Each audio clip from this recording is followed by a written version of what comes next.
Hello, friends. Welcome to the Cool Vedas. That's Vedas Cool. Today's 50th story is from the Sambhava Parva in Adi Parva. Today, we have come to the end, or rather, beginning of Shakuntala and Dushmanta's love story. No, it's not only a love story, it has many life lessons hidden in it. So, here today, I have elaborated the dialogue between Shakuntala and Dushmanta, which are priceless in its own way. So, let's get on. In yesterday's video, we had heard the story of how Dushmanta had denied having met Shakuntala ever before. Today, let's see what happens further in their life. Shakuntala, shocked hearing Dushmanta's harsh words, stood there for a moment, still like a log. Soon she came back to her senses, and slowly a flaming rage filled her heart. With eyes red with anger and lips trembling with sorrow, she glanced at her husband.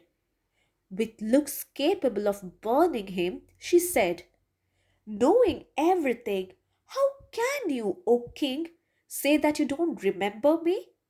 You think you can lie because only you and me were witness for our marriage?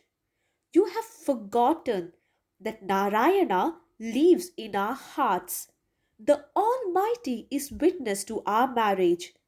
The sun, the moon, the Vayu, the Agni, the Bhumi, the sky, water, Yama, the son of Surya, night, both the twilights, Dharma, all are witnesses to a man's act. If the God in one's heart, who is a witness to all his acts, is pleased, Yamaraja ignores the evil a man has done. But when the indwelling God is not pleased, Yamaraja punishes the sent man for his evil deeds. So remember, O king, you are saying an evil lie. You are lying to your own Atma here. I know I have come here by myself. I know I was not invited here. But don't insult me because of that. I am your wife, and so you have to treat me respectfully. O Dushmanta, a man who enters his wife's womb comes out himself as his son. That is why in the Vedas a woman is called Jaya. That is, the woman from whom one is born. A son saves you and your ancestors from the hell called Put. That is why Brahma himself has called a son Putra. That is one who rescues you from Put, the hell. And you are disowning this son of yours? O king, a true wife is the one who has devoted herself to her husband. She is the reason for his cheerfulness even in the driest of deserts. The wife is like half of him. She is his best of friends.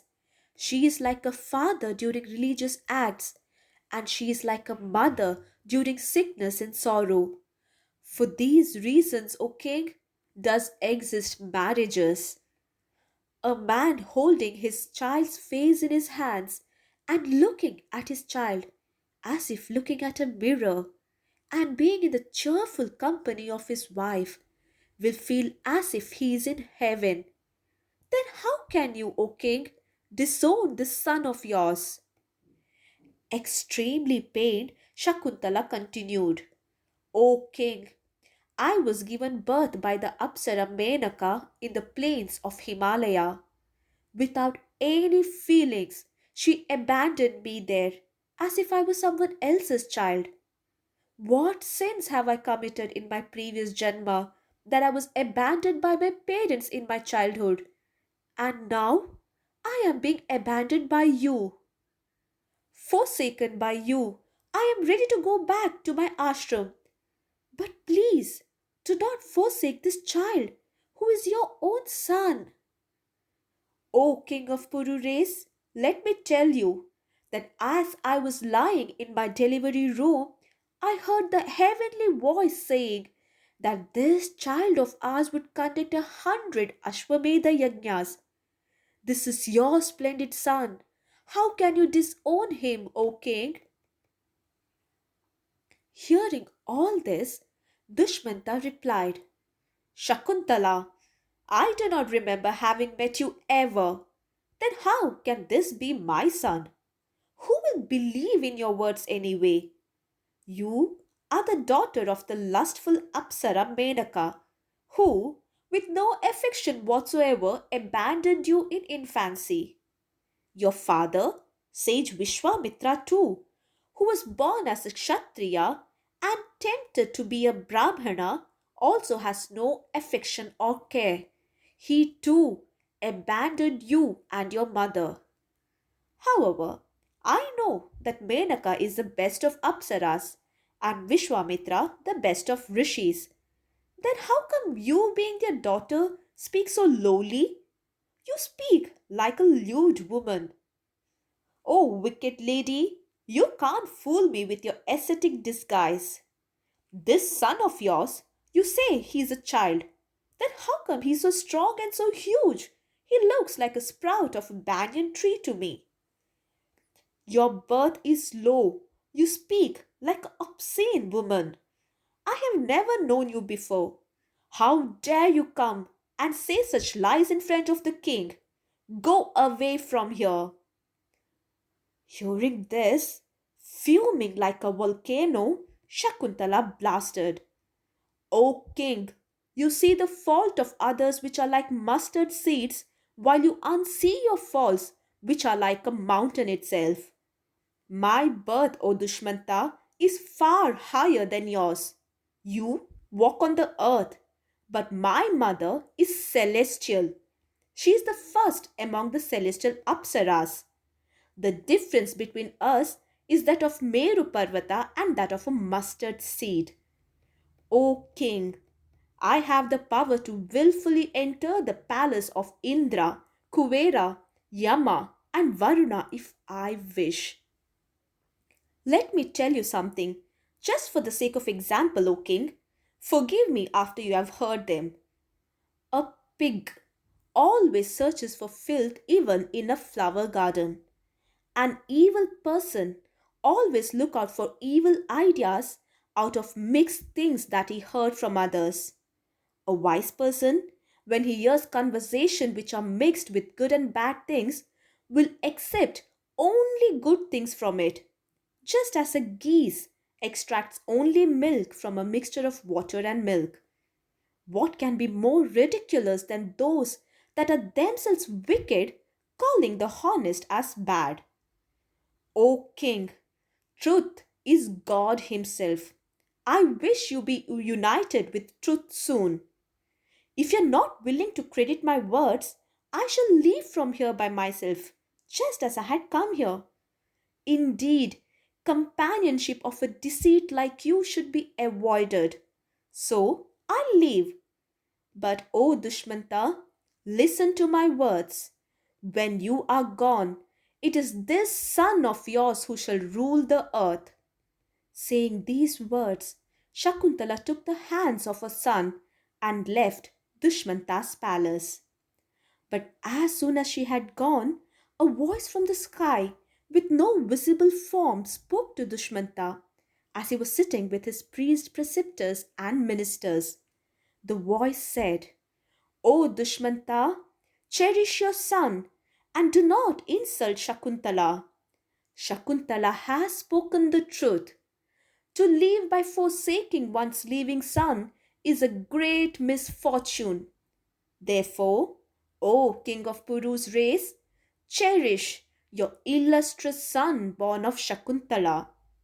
From this moment on, as you will adore your son, at our words, let him be known by the name of Bharata, that is, the adored one. Hearing these words uttered from heaven, Dushmanta became very happy and said his priests and ministers who were surrounding him, Did you hear the words of the celestial messenger? I myself know this boy to be my son. But If I had taken him as my son on the strength of Shakuntala's words alone, my people would have been suspicious, and my son also would not have been respected by them. Saying this, he ran to Shakuntala and stopped her from going.